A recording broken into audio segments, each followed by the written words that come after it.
며느리한테 무릎 꿇고 사과하라고 했다는 과장의 말에 수진이는 결국 복도에 무릎을 꿇었습니다. 공무원인 며느리가 동료들이 지나다니는 관공서 복도에서 무릎을 꿇다니 박종수는 이 광경을 목격하는 순간 눈앞이 캄캄해졌습니다. 며느리는 왜 이런 수모를 당해야 했을까요? 그리고 시아버지는 이 충격적인 장면을 목격한 후 어떤 선택을 하게 될까요? 영상 시청 전 구독과 좋아요 부탁드립니다. 그날은 평범한 가을날 점심시간이었습니다. 박종수는 며느리를 위해 직접 만든 도시락을 들고 노원구 동사무소를 찾았죠. 수진이가 요즘 너무 바빠서 밥도 제대로 못 먹는다는 아들의 말을 듣고 새벽부터 정성껏 준비한 음식이었습니다. 35년간 중학교 국어교사로 일하다 퇴직한 박종수는 며느리를 친딸처럼 아꼈습니다. 수진이는 시집 온 지 5년째 한 번도 시부모에게 불평 한마디 없이 성실하게 살아왔죠. 동사무소 1층 민원실을 지나 2층으로 올라가던 박종수는 복도에서 이상한 광경을 목격했습니다. 사람들이 수군거리며 누군가를 바라보고 있었죠. 가까이 다가간 순간 박종수의 발걸음이 멈춰섰습니다. 복도 한 구석에 머리를 숙이고 무릎 꿇은 사람이 바로 며느리 수진이었으니까요. 제가 잘못했습니다. 다시는 이런 일이 없도록 하겠습니다. 수진이의 떨리는 목소리가 복도에 울려 퍼졌습니다. 그 앞에는 40대 후반으로 보이는 남자가 팔짱을 낀 채 내려다보고 있었죠. 민원과장 김태곤이었습니다. 박종수는 손에 들고 있던 도시락을 떨어뜨릴 뻔했습니다. 온몸에 분노가 치밀어 올랐죠. 공무원인 며느리가 관공서에서 무릎을 꿇다니 이게 대체 무슨 일입니까? 주변 직원들은 고개를 돌린 채 모른 척하고 있었습니다. 누구 하나 나서서 말리는 사람이 없었죠. 박종수는 다가가려다 멈춰 섰습니다. 섣불리 나섰다가 수진이에게 더 큰 피해가 갈까봐 두려웠던 것이죠. 하지만 며느리의 떨리는 어깨를 보는 순간 더 이상 참을 수가 없었습니다. 35년간 교단에서 학생들을 가르치며 정의를 외쳤던 박종수였습니다. 이런 부당한 일을 그냥 지나칠 수 없었죠. 거기 뭐 하는 겁니까? 박종수의 목소리에 김태곤이 고개를 돌렸습니다. 불쾌한 표정이었죠. 누구세요? 여긴 민원실이 아닌데요. 저 사람 시아버지입니다. 며느리한테 왜 이러신 겁니까? 김태곤의 얼굴이 굳어졌습니다. 수진이는 놀란 표정으로 시아버지를 올려다봤죠. 눈가에 눈물이 맺혀 있었습니다. 아버님, 괜찮습니다. 제가 잘못해서 그래요. 수진이가 황급히 일어나며 말했습니다. 하지만 박종수는 며느리의 말을 믿을 수 없었죠. 5년간 함께 살면서 수진이가 얼마나 성실한 사람인지 잘 알고 있었으니까요. 무슨 잘못을 했다는 겁니까? 공무원이 관공서에서 무릎을 꿇어야 할 정도의 잘못이 뭡니까? 박종수의 목소리가 떨렸습니다. 분노를 억누르려 애쓰고 있었죠. 김태곤이 비웃듯 말했습니다. 상관의 지시를 따르지 않았습니다. 공무원이 상급자 명령을 거부하면 징계 대상이죠. 그게 무슨 짓이었길래 이렇게까지 해야 합니까? 박종수가 따져묻자 김태곤은 대답하지 않았습니다. 대신 수진이에게 차갑게 말했죠. 오늘 각서 써서 내일까지 내. 다음에 또 이러면 가만 안 둘 거야. 그리고는 사무실로 들어가 버렸습니다. 박종수는 며느리를 부축해 일으켰습니다. 수진이의 무릎에는 먼지가 묻어 있었죠. 박종수의 가슴이 미어졌습니다. 수진아, 도대체 무슨 일이니? 아버지한테 말해보렴.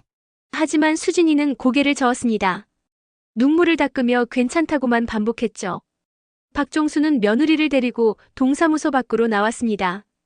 근처 공원 벤치에 앉혀놓고 준비해온 도시락을 건넸지만 수진이는 밥 한 술도 뜨지 못했습니다.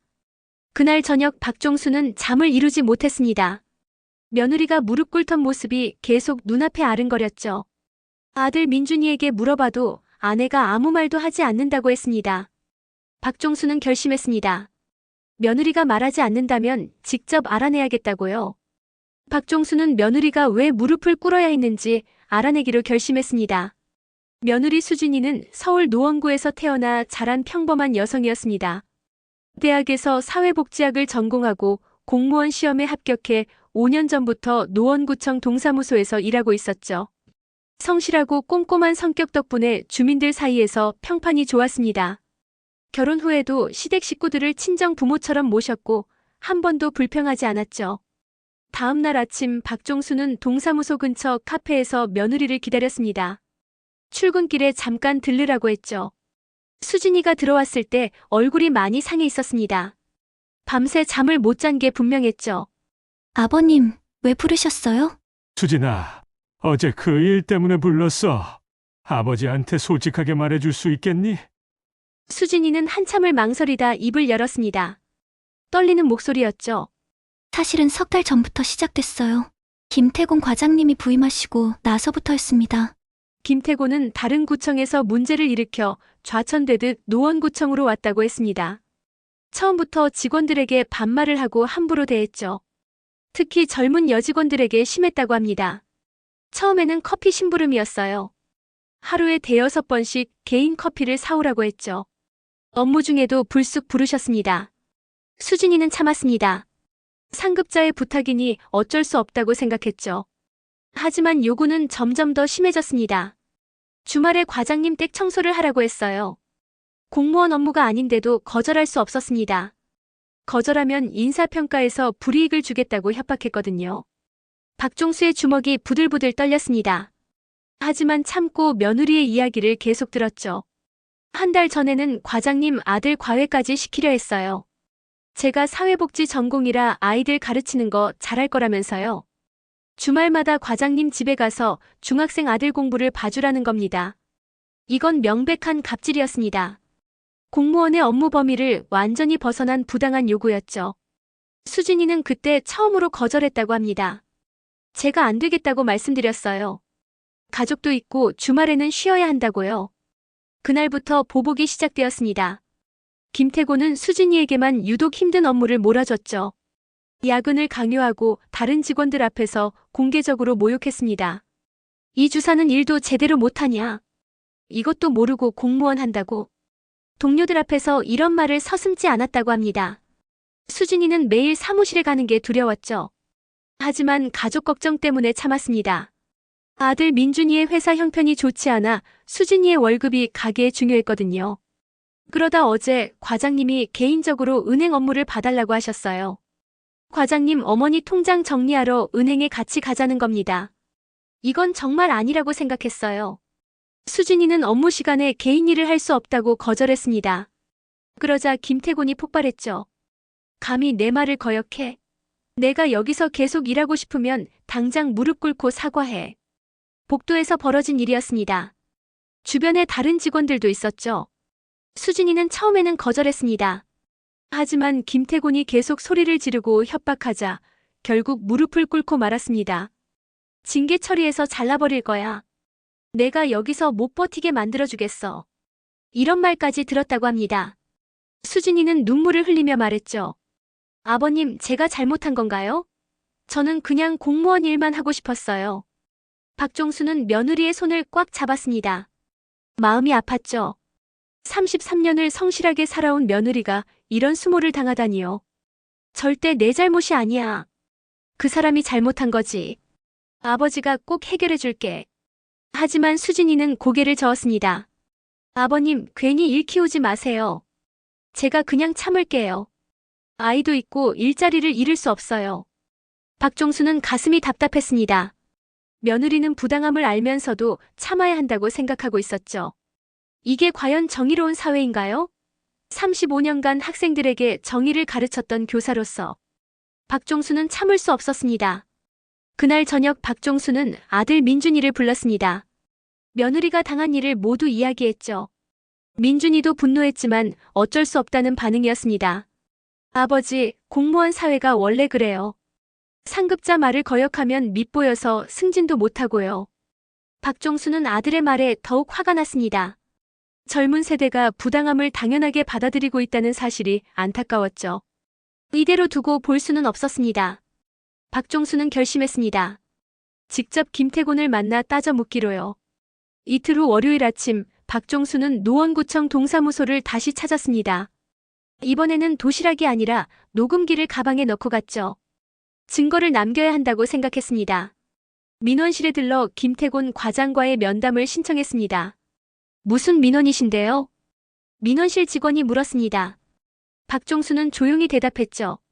직원 갑질 문제로 과장님과 이야기하고 싶습니다. 직원의 얼굴이 굳어졌습니다. 잠시 후 2층 사무실로 안내를 받았죠. 김태곤의 방 앞에 섰을 때 박종수의 가슴이 두근거렸습니다. 하지만 며느리를 생각하며 용기를 냈죠. 들어오세요. 안으로 들어가자 김태곤이 불쾌한 표정으로 바라봤습니다. 또 오셨네요. 무슨 일이십니까? 며느리 일로 왔습니다. 과장님이 며느리에게 부당한 요구를 하신 것 같아서요. 박종수가 정중하게 말했습니다. 하지만 김태곤은 비웃었죠. 부당한 요구라뇨? 상급자가 부하 직원에게 업무 지시한 게 부당합니까? 업무 지시가 아니라 개인 심부름이었습니다. 주말에 댁 청소를 하라거나 따님 과외를 하라는 건 공무원 업무가 아니지 않습니까? 김태곤의 얼굴이 붉어졌습니다. 예상치 못한 반격이었죠. 그게 누구 말입니까? 이 주사가 그런 말을 했어요? 며느리가 거짓말할 이유가 없습니다. 과장님, 이건 명백한 갑질입니다. 박종수의 목소리가 단호했습니다. 35년간 교단에서 학생들 앞에 섰던 교사의 당당함이었죠. 김태곤은 책상을 탁 쳤습니다. 갑질? 웃기는 소리 하지 마세요. 여기가 어딘 줄 알고 함부로 말씀하십니까? 관공서입니다. 국민을 위해 봉사하는 곳이죠. 그런데 과장님은 직원을 괴롭히고 계십니다. 박종수는 물러서지 않았습니다. 가방 속 녹음기가 모든 대화를 기록하고 있었죠. 나가주십시오. 더 이상 할 말 없습니다. 김태곤이 손을 내저었습니다. 하지만 박종수는 자리에서 일어나지 않았죠. 며느리에게 사과하십시오. 그리고 다시는 부당한 요구를 하지 마세요. 지금 저한테 명령하는 겁니까? 당장 나가지 않으면 경비를 부르겠습니다. 결국 박종수는 사무실을 나와야 했습니다. 하지만 포기하지 않았죠. 곧바로 구청 민원실로 내려가 정식 민원을 제기했습니다. 김태곤 과장의 직권 남용과 갑질에 대해 조사해 주십시오. 민원 담당자는 난처한 표정을 지었습니다. 어르신, 내부 직원 문제는 민원 대상이 아닙니다. 인사과에 가셔야 해요. 박종수는 인사과로 갔습니다. 하지만 인사과 직원도 비슷한 반응이었죠. 직원 간 갈등은 내부에서 해결해야 합니다. 가족분이 나서시면 오히려 이 주사님한테 불리할 수 있어요. 어디를 가도 같은 답변이었습니다. 조직 내부에서는 쉬쉬하며 덮으려는 분위기였죠. 박종수는 좌절감을 느꼈습니다. 그날 저녁 수진이가 황급히 전화를 걸어왔습니다. 아버님, 왜 구청에 가신 거예요? 과장님이 저한테 더 화내세요. 수진아, 미안해. 아버지가 도와주려고 한 건데. 아버님, 정말 괜찮아요. 제가 알아서 할게요. 더 이상은 나서지 마세요. 며느리의 목소리에서 절박함이 느껴졌습니다. 박종수는 전화를 끊고 한숨을 쉬었죠. 도와주려다 오히려 며느리를 더 힘들게 만든 것 같았습니다. 하지만 다음 날 더 충격적인 소식을 들었습니다. 김태곤이 수진이를 다른 부서로 전출시키겠다고 협박했다는 것이죠. 주민들과 멀리 떨어진 창고 관리부서로 보내버리겠다고 했습니다. 며느리한테 사과 안 하면 인사에 반영하겠다고 했어요. 아들 민준이가 분노에 떨며 말했습니다. 아버지, 우리가 뭘 할 수 있을까요? 저 사람이 권력을 쥐고 있는데요. 박종수도 막막했습니다. 일개 퇴직 교사가 현직 과장을 상대로 무엇을 할 수 있을까요? 하지만 포기할 수는 없었습니다. 며느리의 무릎 꿇던 모습이 자꾸 떠올랐죠. 그날 밤 박종수는 오랜 시간 고민했습니다. 구청 내부로는 해결이 안 된다는 걸 깨달았죠. 더 높은 곳에 호소해야 했습니다. 감독기관이나 언론에 알려야 한다고 생각했습니다. 하지만 어떻게 시작해야 할지 막막했죠. 다음 날 아침 박종수는 도서관에 갔습니다. 인터넷을 검색해 공무원 갑질 신고 방법을 알아봤죠. 국민권익위원회, 감사원, 국민신문고 등 여러 경로가 있었습니다. 박종수는 하나하나 메모했습니다. 싸움은 이제 시작이었죠. 박종수가 구청에서 항의한 후 김태곤의 보복은 더욱 심해졌습니다. 수진이는 매일 새벽에 출근해야 했죠. 김태곤이 불필요한 보고서를 아침 7시까지 제출하라고 요구했기 때문입니다. 평소 출근 시간은 9시였는데 2시간이나 일찍 나가야 했습니다. 어제 보고서 다시 써. 내용이 마음에 안 들어. 김태곤은 멀쩡한 보고서를 계속 되돌려 보냈습니다. 5번, 6번씩 수정을 요구했죠. 다른 직원들 업무는 한 번에 통과시키면서 유독 수진이에게만 트집을 잡았습니다. 이주사, 이것도 제대로 못해. 급수 먹은 게 아깝네. 동료들 앞에서 공개적으로 모욕을 주었습니다. 수진이는 고개를 숙일 수밖에 없었죠. 반박하면 더 심한 괴롭힘이 올 게 뻔했습니다. 일주일 후 수진이의 책상이 사무실 구석 창고 옆으로 옮겨졌습니다. 에어컨도 안 들어오는 곳이었죠. 한여름도 아닌데 햇볕이 직접 들어와 덥고 불편했습니다. 자리 배치를 바꿨으니까 적응해. 김태곤의 일방적 통보였습니다. 다른 직원들은 쾌적한 자리에 앉아 있는데 수진이만 구석으로 쫓겨난 것이죠. 동료들은 동정하면서도 나서지 못했습니다. 자기들도 피해를 볼까봐 두려웠던 겁니다. 수진이의 선배인 조영숙만이 조용히 다가와 위로했습니다. 수진아, 힘들지? 내가 뭘 도와줄 수 있을까? 선배님, 괜찮아요. 제가 참을 수 있어요.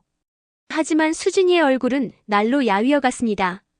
밤잠을 설치고 식사도 제대로 못했죠. 스트레스로 머리카락이 빠지기 시작했습니다. 박종수는 며느리의 상태를 보며 가슴이 찢어지는 것 같았습니다.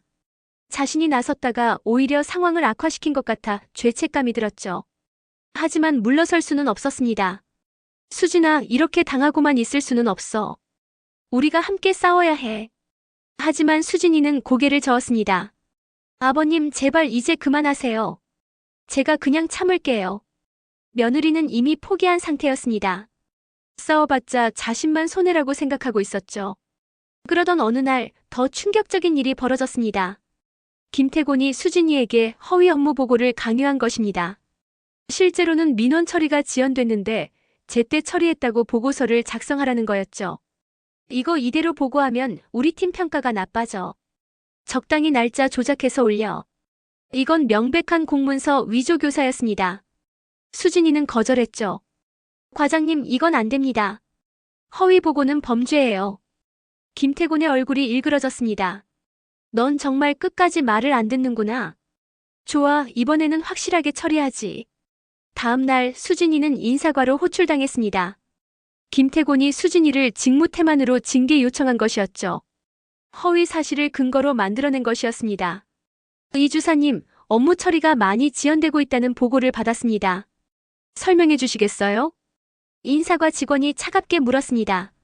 수진이는 억울함을 호소했지만 소용없었죠. 과장님 지시사항이니까 조사가 필요합니다.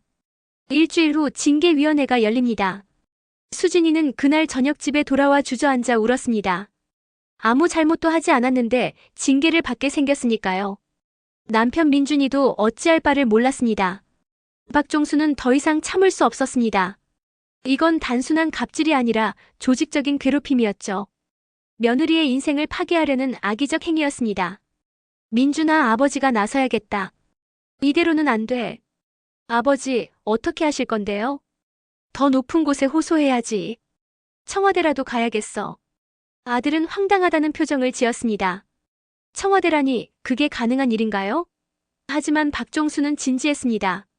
35년간 교사로 살면서 배운 게 있었죠. 정의는 반드시 승리한다는 믿음이었습니다. 그날 밤 박종수는 밤새 진정서를 작성했습니다. 며느리가 당한 모든 일을 시간 순서대로 정리했죠. 증거 자료도 모았습니다. 녹음 파일, 카카오톡 메시지, 동료 직원들의 증언까지요. 조영숙 선배가 용기를 내어 증언해주겠다고 했습니다. 저도 참다 이제는 말해야겠어요. 김 과장이 한 짓을 더 이상 못 본 척할 수 없어요. 다른 피해 직원들도 있었습니다. 수진이만 당한 게 아니었죠. 모두들 두려워서 말하지 못하고 있었던 겁니다. 박종수는 희망을 발견했습니다. 혼자가 아니라 함께 싸울 사람들이 있다는 것이죠. 이제 본격적으로 싸움을 시작할 때였습니다.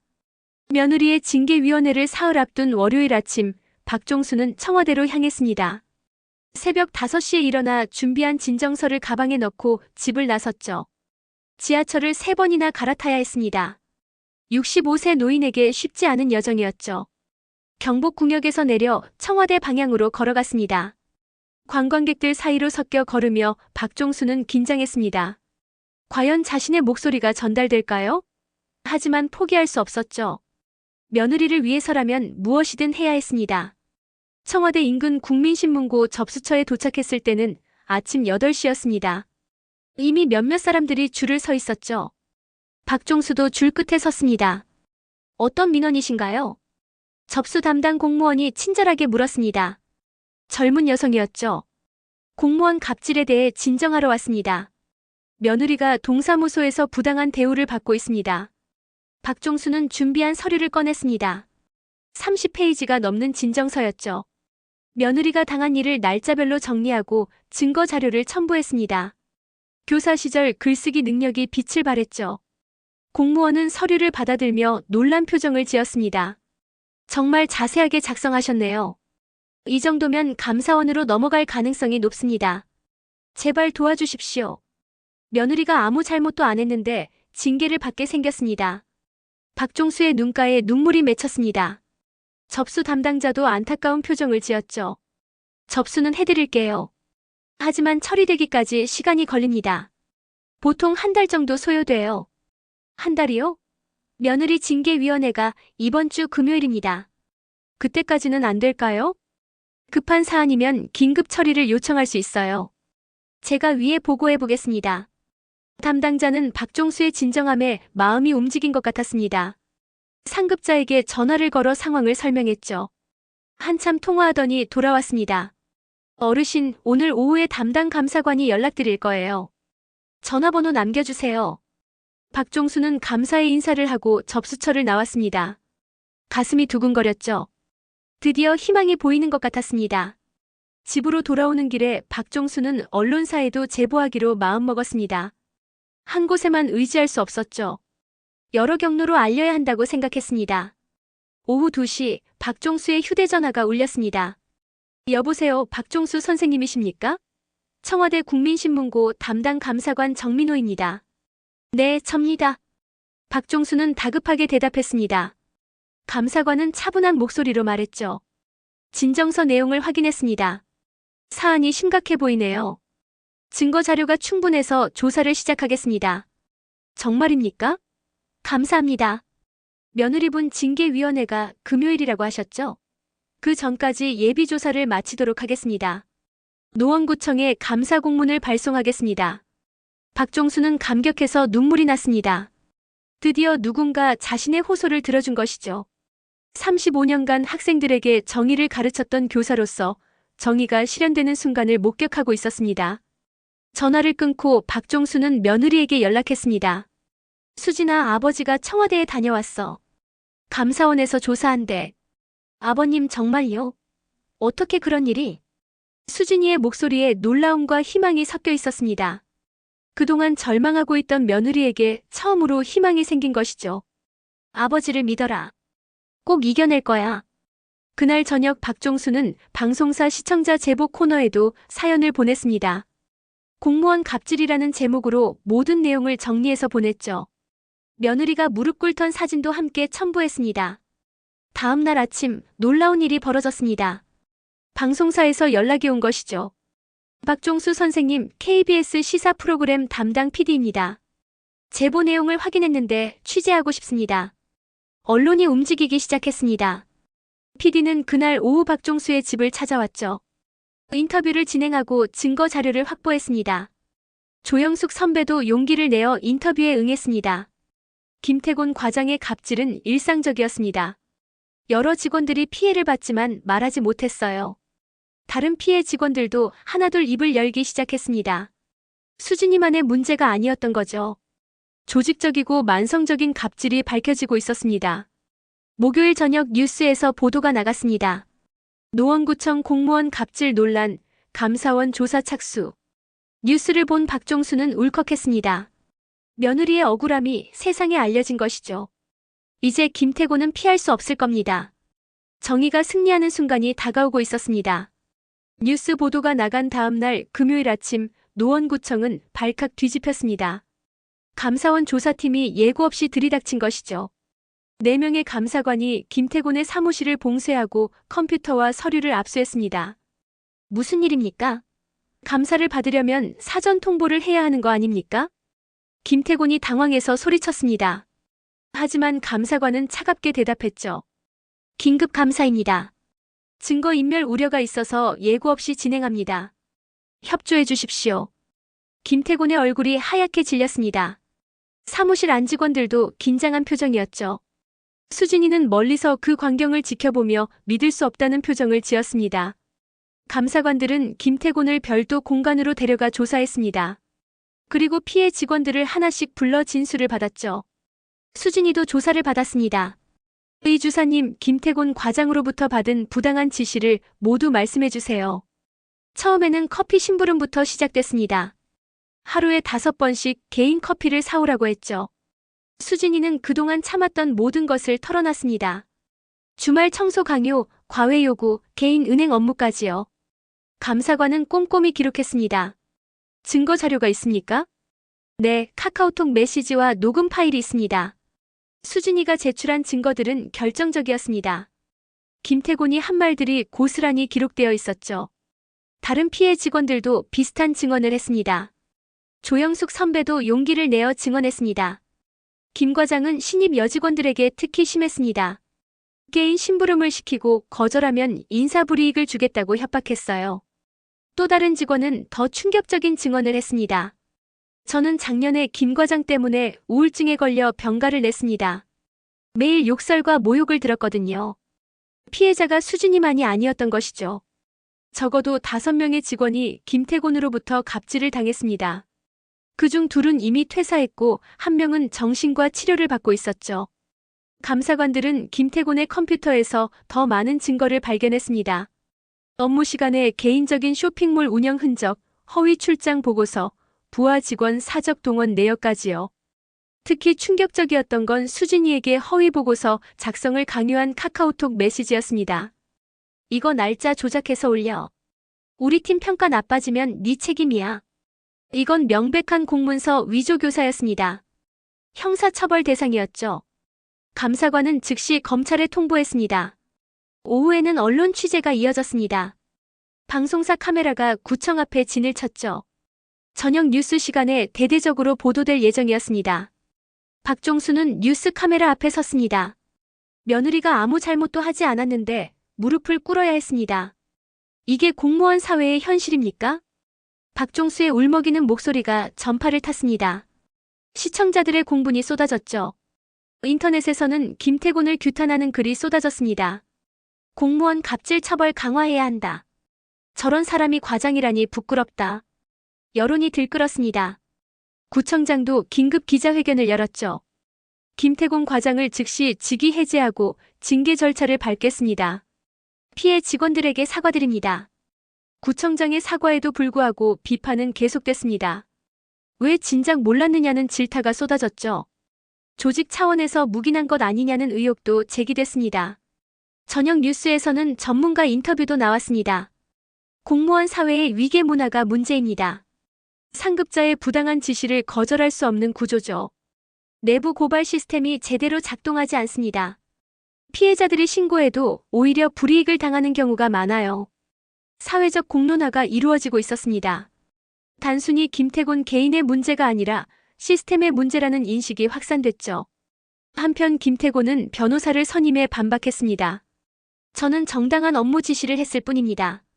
과장된 부분이 많아요. 하지만 증거가 너무 명백했습니다. 녹음 파일, 카카오톡 메시지, 다수 직원의 일치된 증언까지요. 김태곤의 변명은 먹히지 않았습니다. 토요일 아침 검찰이 김태곤을 불러 조사했습니다. 직권 남용과 공문서 위조 교사 혐의였죠. 김태곤은 고개를 숙인 채 검찰청에 들어갔습니다. 언론 카메라 앞에서 손으로 얼굴을 가렸죠. 박종수는 텔레비전으로 그 장면을 봤습니다.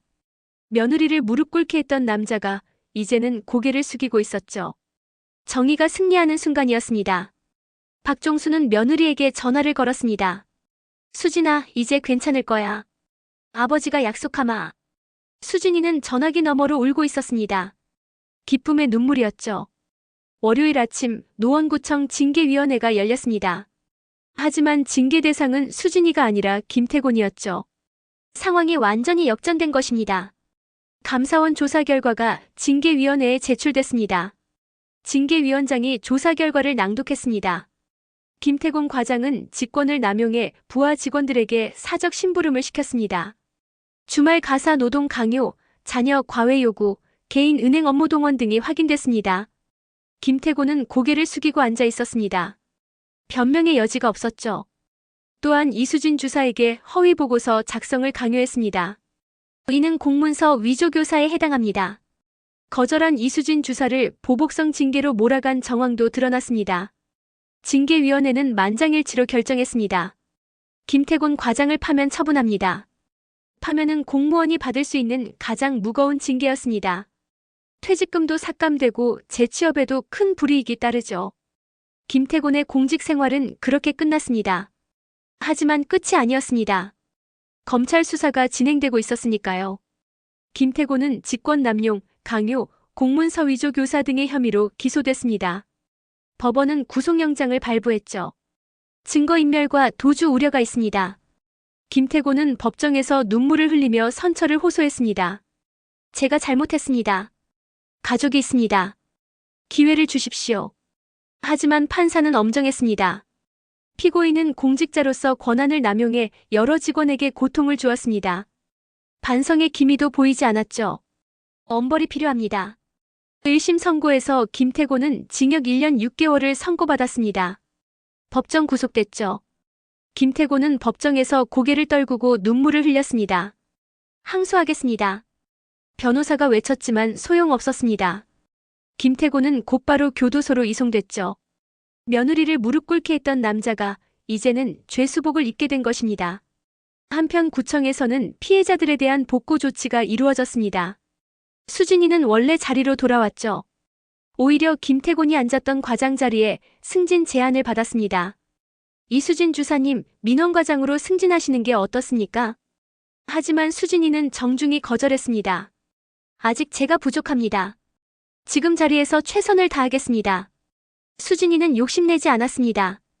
다만 정당한 대우를 받으며 일하고 싶었을 뿐이죠. 동료들은 수진이를 다시 보게 됐습니다. 부당함에 맞서 싸운 용기 있는 사람으로요. 조영숙 선배가 수진이에게 말했습니다.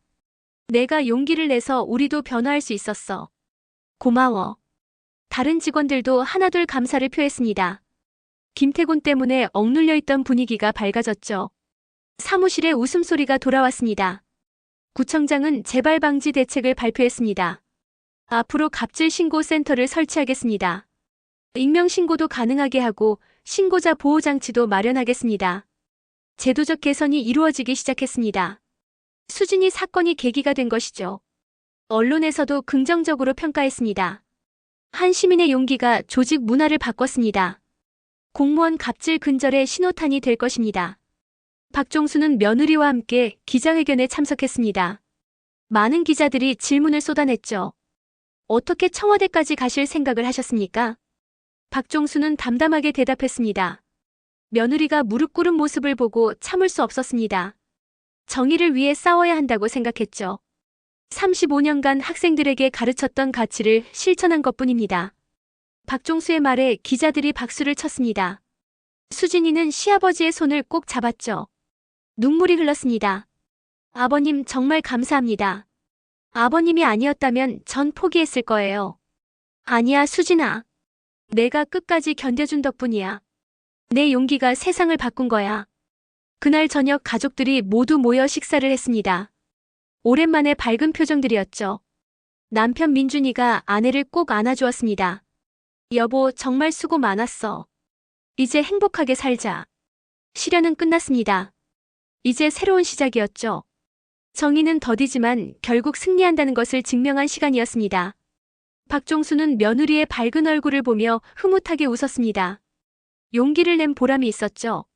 수진이 사건이 있은 지 석 달 후 노원구청은 완전히 달라져 있었습니다. 갑질 신고센터가 설치됐고 직원들의 표정도 밝아졌죠. 무엇보다 상하 관계가 수평적으로 변화했습니다.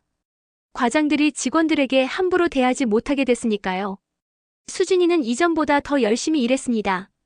주민들을 위한 복지 프로그램을 기획하고 후배 직원들을 따뜻하게 챙겼죠. 괴로웠던 시간이 오히려 수진이를 더 성장시킨 것 같았습니다. 이 주사님, 상담 좀 해주실 수 있을까요? 후배 직원이 조심스럽게 다가왔습니다. 상사로부터 부당한 대우를 받고 있다는 거였죠. 수진이는 친절하게 조언해 주었습니다. 참지 말고 신고하세요. 이제는 시스템이 보호해 줄 거예요. 혼자 끙끙 앓지 마세요. 후배는 수진이의 말에 용기를 얻었습니다. 곧바로 갑질 신고센터에 신고했고 문제는 일주일 만에 해결됐죠. 구청의 시스템이 제대로 작동하기 시작한 것입니다. 한편 박종수는 지역신문에 칼럼을 쓰기 시작했습니다. 정의와 용기에 대한 이야기였죠. 퇴직 교사의 글은 많은 사람들에게 감동을 주었습니다. 작은 용기가 세상을 바꿉니다. 부당함을 목격했을 때 외면하지 마십시오. 한 사람의 목소리가 모이면 큰 변화를 만듭니다. 박종수의 칼럼은 인터넷에서 화제가 됐습니다. 많은 사람들이 댓글로 응원을 보냈죠. 비슷한 상황에 처한 사람들이 용기를 얻었다고 했습니다. 어느 날 박종수에게 낯선 번호로 전화가 왔습니다. 박종수 선생님이십니까? 행정안전부 공무원 인권개선위원회입니다. 정부에서 박종수를 자문위원으로 위촉하고 싶다는 연락이었습니다. 공무원 사회의 갑질 문화를 개선하는 정책을 만드는데 도움을 달라는 것이죠. 제가 도움이 될 수 있을까요?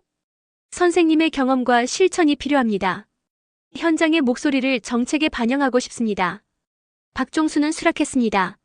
며느리 한 명만 구하는 게 아니라 더 많은 사람을 도울 수 있다고 생각했죠. 65세의 노인이 다시 세상을 위해 일하게 된 것입니다. 첫 회의에 참석한 박종수는 제안했습니다. 갑질 피해자를 보호하는 법을 강화해야 합니다. 신고자가 불이익을 받지 않도록 제도적 장치를 마련해야 해요. 상급자의 부당한 지시를 거부할 권리를 명문화해야 합니다. 정당한 거부는 징계 대상이 아니라는 걸 분명히 해야 합니다. 박종수의 제안은 정책에 반영됐습니다. 몇 달 후 공무원 갑질 방지법이 국회를 통과했죠. 박종수와 수진이는 법안 통과 기념식에 초대받았습니다. 국회의원이 두 사람을 소개했습니다. 이 법은 한 시민의 용기에서 시작됐습니다. 박종수 선생님과 이수진 주사님께 감사드립니다. 박수가 터져나왔습니다. 수진이는 눈물을 흘리며 시아버지를 바라봤죠. 모든 게 꿈만 같았습니다. 불과 1년 전만 해도 복도에 무릎 꿇고 있었는데 이제는 국회에서 법안 통과를 축하받고 있으니까요. 아버님, 이 모든 게 아버님 덕분이에요. 아니야, 수진아. 내가 포기하지 않았기 때문이야. 우리 함께 해낸 거지. 그날 저녁 집으로 돌아온 가족들은 오붓하게 저녁을 먹었습니다. 아들 민준이가 아버지께 술을 따라드렸죠. 아버지, 정말 자랑스럽습니다. 아버지를 보며 많이 배웠어요. 박종수는 아들의 어깨를 두드렸습니다. 민준아, 세상은 한 사람의 용기로 바뀐단다. 포기하지 말고 정의로운 일을 하렴. 저녁 식사 후 박종수는 베란다에 나가 밤하늘을 바라봤습니다. 별들이 반짝이고 있었죠. 35년간 교단에서 학생들에게 가르쳤던 정의가 현실이 된 것 같았습니다. 며느리는 이제 매일 웃으며 출근합니다. 동료들과 화목하게 지내고 주민들에게 봉사하죠. 시련을 겪었지만 오히려 더 강해졌습니다. 부당함에 맞서 싸울 줄 아는 사람이 됐으니까요. 박종수는 지금도 갑질로 고통받는 사람들을 위해 활동하고 있습니다. 강연도 하고 상담도 해줍니다. 65세의 나이지만 여전히 정의를 위해 싸우고 있죠. 한 사람의 목소리가 세상을 바꿀 수 있습니다. 포기하지 마세요. 박종수의 메시지는 많은 사람들에게 희망을 주고 있습니다. 며느리가 무릎 꿇던 그날, 박종수가 선택한 용기는 개인을 넘어 사회를 변화시켰습니다. 정의는 더디지만 반드시 승리한다는 것을 증명했죠. 오늘 이야기 어떠셨나요? 구독과 알람 설정 잊지 마시고 소중한 댓글 하나가 정말 큰 힘이 됩니다. 시청해주셔서 진심으로 감사드립니다.